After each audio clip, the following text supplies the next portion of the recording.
Doctor Who, Wild Blue Yonder by Mark Morris. The changing face of Doctor Who. The cover illustration of this book portrays the 14th Doctor Who, whose physical appearance mysteriously resembled that of his 10th incarnation.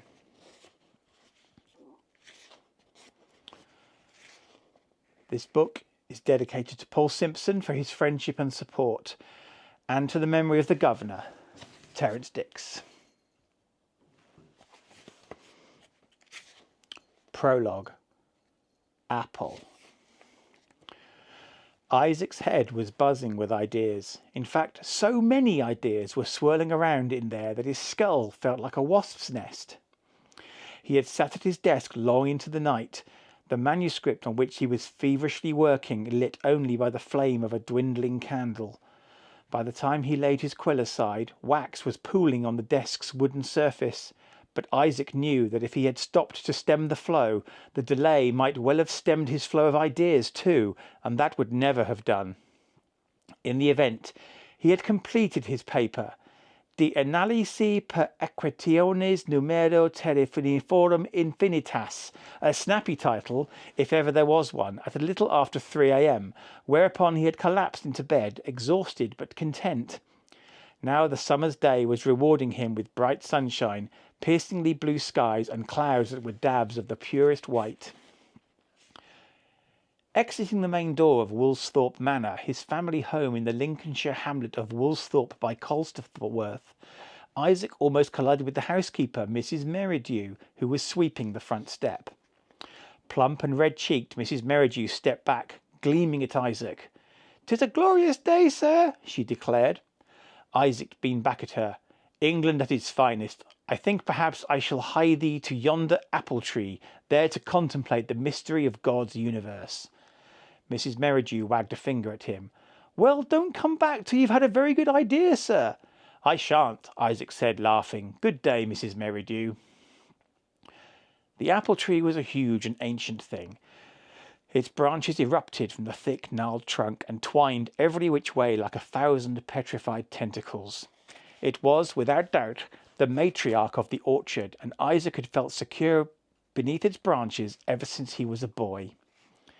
He sat now on the warm ground, his back against the rough bark, dappled sunlight playing across his face and shoulders. The air was full of bird song, and a pair of red admirals skittered erratically by. It really was the most glorious day. Any other young man in such bucolic surroundings, particularly one who had been up half the night working, might have allowed himself the luxury of a summer doze, but not Isaac. Even now he could feel new ideas clamouring in his skull, eager for release. He withdrew his quill, a small pot of ink and a roll of parchment from his jacket pocket, and then... Ow! An apple bounced off his head. Ruefully, Isaac rubbed the sore spot on his skull, but as he looked at the offending piece of fruit on the ground beside him, he felt a rising sense of epiphany. He reached out and picked up the apple. "Of course," Isaac breathed. New and ever more exciting ideas forming in his mind, he gripped the apple harder and stared at the branches above him. But before he could transfer his thoughts from brain to parchment, the peace of the day was shattered by a monstrous cacophony of noise, like the bellowing screech of 1,000 crazed harpies. An instant later, a hellish wind sprang out of nowhere, and Isaac looked wildly around, certain that the world was about to split in two. With horror, he saw that away to his left a large dark shape, a crate or a box of some sort, was spinning wildly through the air towards him. The box swooped and dipped as it hurtled in his direction, and then, whoomph! It crashed into the apple tree. Shaken loose by the impact, dozens of apples rained down from the tree around Isaac. Some bounced off his head and shoulders as he leaped to his feet and spun around to fully take in the astonishing spectacle before him. The box, tall and blue, and seemingly made of wood, was nestled in the branches of the tree above, some 10 feet above his head, tilted over at an obtuse angle. Alarmingly, it was straining and groaning and shuddering like some injured bird. "Odds bodkins," Isaac muttered. "What the devil?" And then the lid of the box, clearly a door of some sort, flew open. Black smoke boiled out in a cloud, and then not one but two people popped up from the box and looked down at Isaac. One was a skinny man in an oddly patterned, tight-fitting suit whose hair stuck up at odd angles. The other was a woman with long, coppery hair and a particularly gleeful expression. Both had soot-blackened faces. Ever alert to new ideas, Isaac's attention turned quickly from the two strangers to the extraordinary device that the man was holding. It was the shape of a stone tablet, but made of some sleek and unidentifiable material, its surface inset with an array of square buttons. A multitude of strange strings trailed from the tablet into the depths of the smoking box.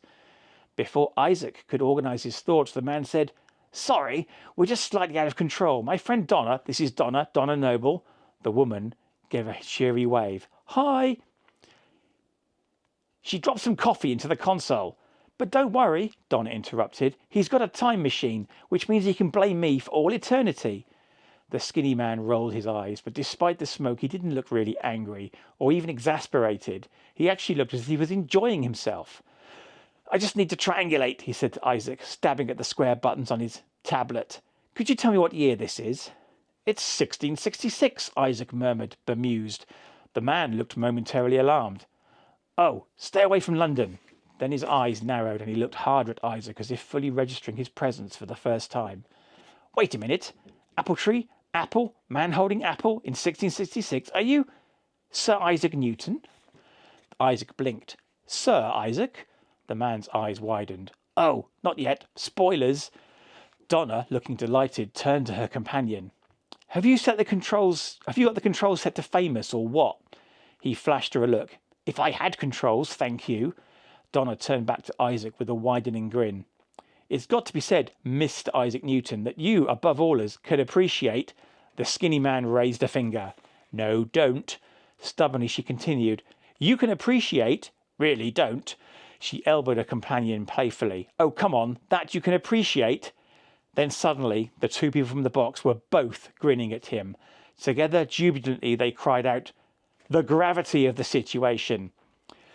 The explosive bang that rose from the box sounded to Isaac almost like a roar of disapproval. More black smoke billowed out. And was it a lick of flame? Perhaps so, for the man looked suddenly alarmed. "Oh, sorry, gotta go. Bye," he yelled and ducked back into the box. Before Isaac could react, the shuddering, groaning crate tore free from its cradle of branches and spun up and off to the west, trailing shreds and splinters of wood. Above the trumpeting bellow that accompanied its departure, he thought he heard, a long drawn-out wail of distress or perhaps excitement from the box's two extraordinary inhabitants.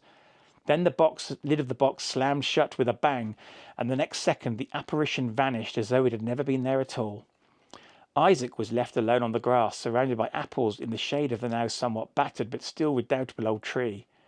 What had just happened? Had he experienced some sort of vision or visitation? He might have thought it a dream if not for the debris the impossible box had left in its wake. Somewhat dazed, he held up the apple still clutched tightly in his hand and stared at it. What was that delightful word? He murmured, trying to recall the phrase that the two visitors had shouted in unison. Shavity? Havity? Then it came to him and he grinned in triumph. Mavity. If you enjoy what I do here, although I can't think why, please remember to click the like button, smash that subscribe button, and hit the bell icon to be notified whenever I post a new video. You might also want to check out my website, www.worldsbestestpoet.com, if you fancy a laugh.